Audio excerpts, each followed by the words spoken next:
সুরঙ্গমার প্ল্যানের থেকে রোশনাইকে বাঁচাতে মরিয়া হলো আরণ্যক। সম্পূর্ণ জানতে ভিডিওটিতে একটি লাইক করে প্রথম থেকেই দেখতে থাকো।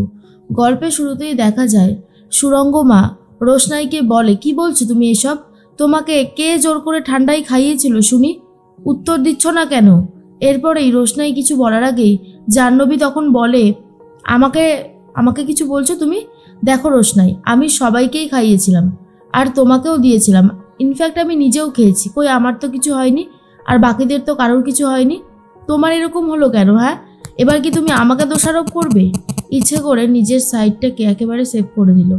তখন রোশনাই বলে, আমি তো তোমার দিকে কিছু বলিনি জাহ্নবীদি, আমি খুব ভালো মতনই জানি সবটা। স্যার জি, এসব কথা থাক, এসব কথা বলে আর কোনো লাভ হবে না।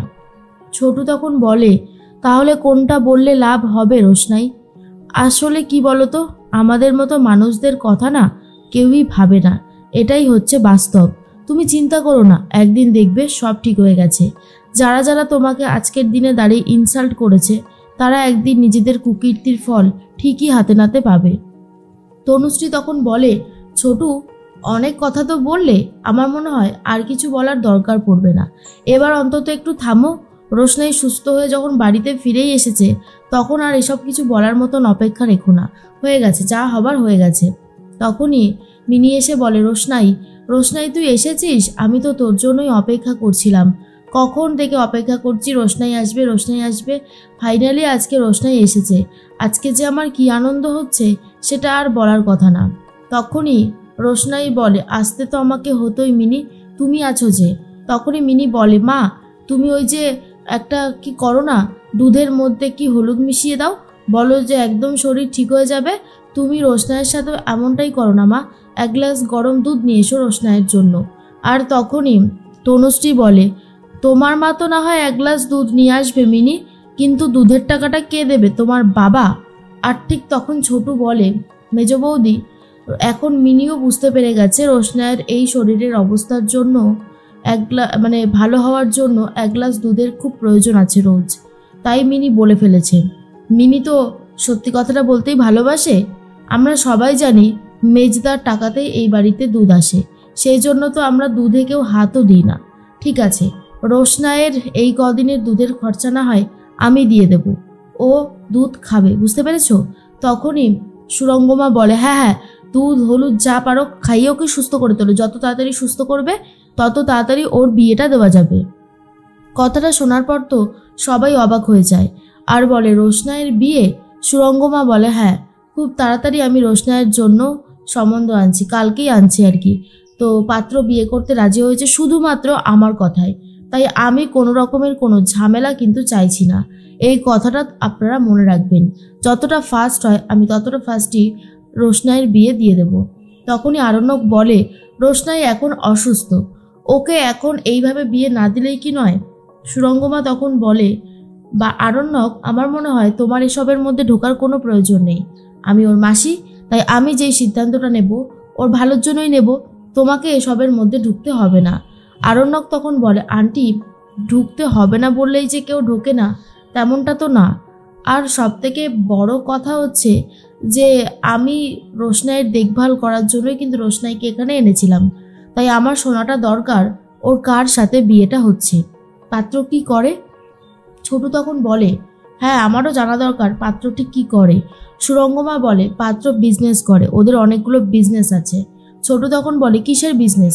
এরপরেই সুরঙ্গমা বলে, অনেকগুলো বিজনেস আছে এটুকু জানি, কিসের বিজনেস আছে সেটা আমি বলতে পারবো না। ও তো কালকে আসবে, আপনারাই না হয় শুনে নেবেন।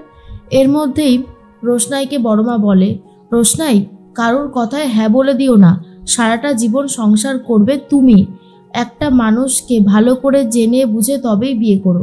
এই বাড়ি থেকে চলে যেতে হবে বলে শুধুমাত্র বিয়েটা করো না, তাহলে কিন্তু তুমি কোনোদিনও সুখী হতে পারবে না। সুরঙ্গমা বলে, শুনুন, আপনি যে এত বড় বড় কথা বলছেন, আপনার স্বামীর থেকে পাত্র বেশি টাকা ইনকাম করে। বড়মা তখন বলে, শুধুমাত্র রোজগার করলেই যে সে পাত্র ভালো হবে তেমনটা কিন্তু নয়। অনেক সময় তো দেখা যায় অনেক টাকা ইনকাম করে পাত্র, কিন্তু নেশাভান করে বউয়ের গায়ে হাত তোলে, সেটাতে কি আদৌ সুখের সংসার হয়? এরপরেই সুরঙ্গমা শাট আপ বলে চিৎকার করে ওঠে বড়মার ওপর, যেটা একদমই মেনে নিতে পারে না আরণ্যক। আর বলে, আন্টি, আমার জেঠু যাই ইনকাম করুক না কেন, আপনার টাকায় তো আর খায় না, বা আপনি তো তাকে খাওয়াচ্ছেন না। এই রকম কথা আপনি আর বলবেন না। আপনি আমার সামনে দাঁড়িয়ে আমারই বড় মাকে এইভাবে অপমান করতে পারেন না। তার কোনো অধিকার আমরা আপনাকে অন্তত দেইনি। এরপর মুখ সামলে কথা বলবেন। আরণ্যকের এই ব্যবহার দেখে সুরঙ্গমা তো অনেক রেগে যায়, আর কোনো কথা বলতে পারে না। তখনই রোশনাই বলে, আমার জন্য এত ঝামেলা হচ্ছে, আমি কিন্তু সত্যিই এত ঝামেলা চাই না। তনুশ্রী তখন বলে, তুমি কি চাও আর কি চাও না সেটা অন্তত আমাদেরকে বলতে এসো না। তুমি আসার পর থেকেই এই বাড়িতে সব কিছু গোলমালে শুরু হয়ে গেছে। আমরা না আর মেনে নিতে পারছি না এই সমস্ত কিছু, কিন্তু কিছু করারও থাকে না। তোমার মতন মেয়েকে সহ্য করতে হচ্ছে, এর থেকে খারাপ আর কি হতে পারে। এর মধ্যেই গরিমা তখন বলে, মা এসব কথা ছাড়ো তো, আমার আর ভালো লাগছে না। তার মধ্যেই আরণ্যক বলে, রোশনাই, অনেকক্ষণ থেকে তুমি এখানে দাঁড়িয়ে আছো, চলো আমি তোমাকে ঘরে নিয়ে যাই। তখন গরিমা বলে, কোনো দরকার নেই, আমি আছি, আমি ওকে নিয়ে যাচ্ছি। এরপর রোশনাইয়ের হাত ধরে টানতে টানতে ঘরে নিয়ে যাচ্ছে গরিমা, সাথে ছোটুও যায়। ছোটু তখন বলে, গরিমা আসতে, এত জোর করে টানলে হবে? ওর তো শরীর ভালো না। এরপর গরিমা রোশনাইকে বলে, রোশনাই, তুমি আমাকে একটা কথা বলো তো, নিচে বলছিলে যে তোমাকে কেউ জোর করে ঠান্ডাইটা খাইয়েছে, কে জোর করেছিল তুমি অন্তত আমাকে বলো। রোশনাই তখন বলে, গরিমা দিদি, প্রমাণ ছাড়া আমি কারোর সম্পর্কে কোনো কথা বলতে পারি না, সেই অধিকার আমার নেই। আমি প্রমাণ ছাড়া কারোর নামে কিছু বলবো না। গরিমা বলে, ঠিক আছে, তোমাকে বলতে হবে না। এরপর রোশনাইয়ের গালে হাত দিয়ে বলে, জানো তো রোশনাই, তোমার সাথে যদি এইভাবে এই রকম পরিস্থিতিতে দেখা না হতো, তাহলে হয়তো তোমার আর আমার সম্পর্কটা অনেক ভালো হতো। হিসাব মতন তুমি তো আমার বোনই হয় বলো, কিন্তু কিছু কিছু পরিস্থিতি এমনভাবে ক্রিয়েট হয়েছে যেগুলোর জন্য না আমার আর কিছু ভালো লাগে না। তাই তোমাকে বলছি, কাল যখন পাত্র আসবে তুমি কিন্তু আর না বলবে না।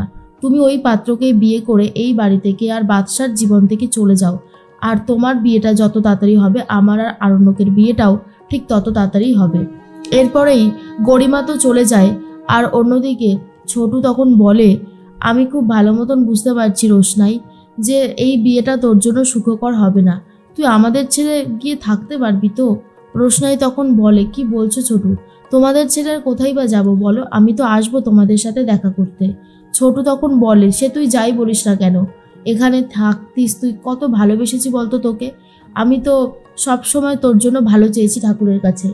রোশনাই, তুই আমাদের ছেড়ে যাস না। এদিকে আরণ্যকও ভাবে যে রোশনাইয়ের বিয়ে যার তার সাথে সে কোনোভাবেই দেবে না। সুরঙ্গমা যেই পাত্রই ঠিক করুক না কেন, আরণ্যক কিন্তু কিছুতেই রোশনাইয়ের বিয়েটা হতে দেবে না।